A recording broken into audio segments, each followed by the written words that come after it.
Walaupun Malaysia hanyalah sebuah negara yang kecil, namun namanya cukup dikenali di seantero dunia. Melihat kepada sudut yang lebih mendalam, rakyat Malaysia terutama bangsa Melayu mampu mencatatkan nama mereka di dalam lembaran sejarah dunia. Kami bawakan 4 insan pertama yang pernah menampa nama selaku insan cemerlang sepanjang zaman.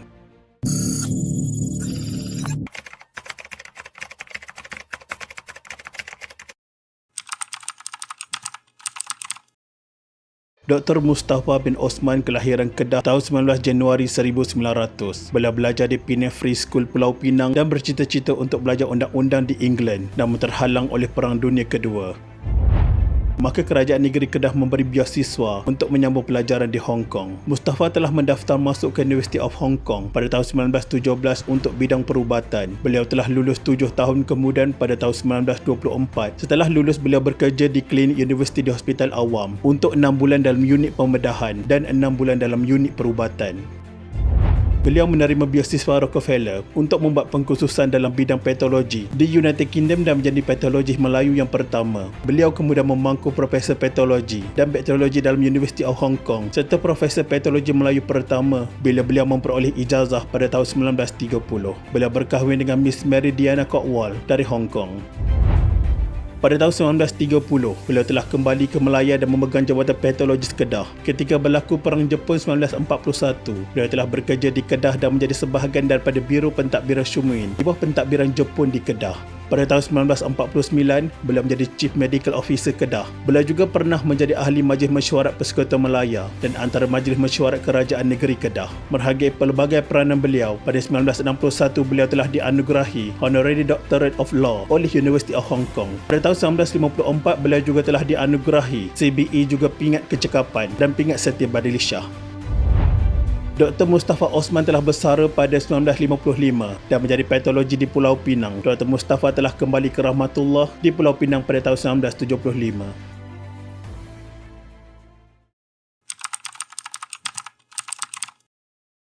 Puan Sri Datuk Profesor Dr. Fatimah Hamidun telah mengukir sejarah dengan menjadi wanita Melayu pertama di negara Malaysia yang tercinta ini dengan mendapat profesor. Beliau dilahirkan pada 10 Julai 1933 dan merupakan anak kelahiran Perak di Batu Gajah. Untuk makluman anda, beliau mendapat pendidikan awal di Sekolah Melayu Ipoh dan Sekolah Agama Penanti Bukit Mertajam Pulau Pinang. Beliau meneruskan pengajian di Universiti Malaya Singapura 1951 hingga 1956 dan mendapat ijazah dalam pengajian ilmu alam. Seterusnya, beliau melanjutkan pelajaran peringkat sarjana dalam bidang pendidikan Master of Education di Universiti California Amerika Syarikat sebelum meneruskan pelajaran ke peringkat kedoktoran di universiti yang sama. Beliau telah melakukan inovasi dalam bidang pendidikan iaitu merancang secara komprehensif kurikulum pendidikan dalam sistem pendidikan di Malaysia. Beliau mula berkhidmat dalam jurusan pendidikan pada tahun 1986 dan menjawab pelbagai jawatan tinggi termasuk sebagai pegawai pelajaran, guru dan pensyarah maktab. Sempena perayaan Hari Wanita pada tahun 1988, beliau telah dianugerahkan Pingat Fatimah. Beliau telah bersara sebagai profesor pada tahun 1990 setelah berkhidmat 26 tahun di Universiti Malaya. Pada 11 Ogos 2005, beliau telah kembali ke rahmatullah dan telah disemadikan di Jelutong Timur Pulau Pinang.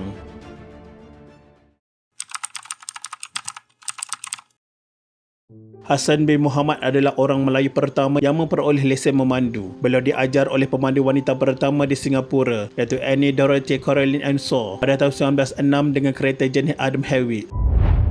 Kereta tersebut digelar Achievement iaitu nombor 1 dalam bahasa Jepun. Ini adalah kerana kereta tersebut adalah kereta pertama yang didaftarkan di Singapura dan mempunyai nombor pendaftaran S1. GM Dare juga menggunakan kereta tersebut untuk menjelajah semenanjung Tanah Melayu pada tahun 1907. Ianya mula-mula dihantar dari Singapura ke Pulau Pinang dengan menggunakan kapal. Pengemaraan GM Dare sertai oleh Miss Hartman dan seorang lelaki Melayu yang dilaporkan akhbar tersebut a native gardener. Tidak dapat dipastikan sama ada tukang kebun tersebut adalah Hassan bin Muhammad. Juga tidak dapat dipastikan sama ada lelaki Melayu dalam gambar bersama GM Dare adalah beliau.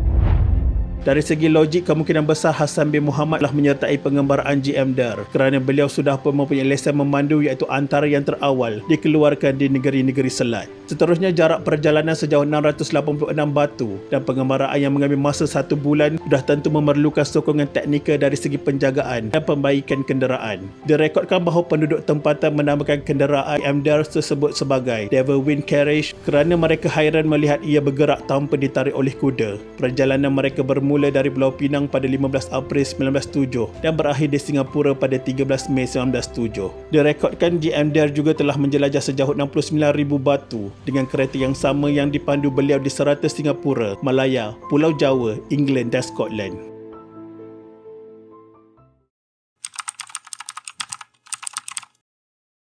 Tan Sri Dr. Mani Jagatesan telah dilahirkan pada 2 November 1943 di Kuala Kangsar, Perak. Beliau mendapat pendidikan awal di Batu Road Primary School yang terletak di Kuala Lumpur antara tahun 1950 hingga tahun 1954. Beliau telah melanjutkan pelajaran menengah di Victoria Institution di Kuala Lumpur pada tahun 1955 dan ke Anglo-Chinese School di Singapura pada tahun 1956 hingga 1961. Bagi meneruskan pengajar di peringkat universiti, beliau telah ke University of Singapore pada tahun 1962 hingga tahun 1967 dan lulus dengan Bachelor of Medicine dan Bachelor of Surgery. Beliau juga memiliki Diploma in Tropical Medicine dan Hygiene Bangkok pada tahun 1969 dan Diploma in Clinical Pathology pada tahun 1971 dari University of London. Beliau memulakan perkhidmatan sebagai houseman di Hospital Besar Kuala Lumpur sejak tahun 1967 hingga 1968.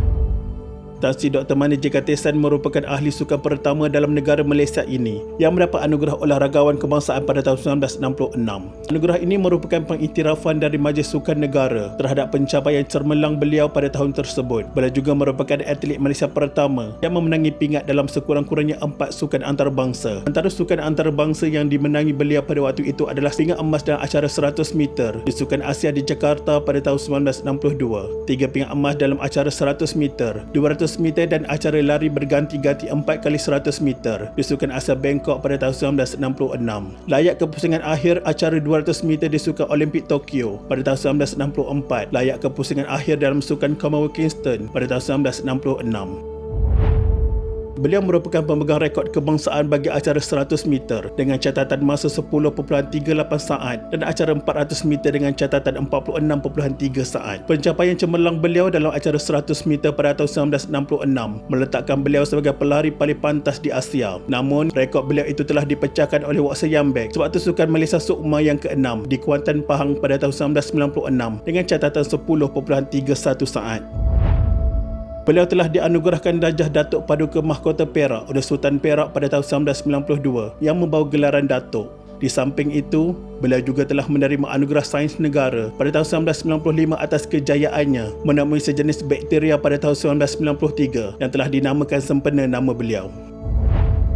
Begitulah hebatnya anak Malaysia di mata dunia. Malah sebenarnya masih ramai lagi anak Malaysia yang mencipta nama di persada antarabangsa sebagai jago-jago dalam bidang yang mereka ceburi. Jika anda fikir rakyat Malaysia terutama Melayu itu adalah bangsa yang mundur, maksudnya anda sudah termakan dengan dakyah-dakyah penjajah. Hakikatnya bangsa kita adalah bangsa yang jauh lebih hebat daripada yang kita sangkakan.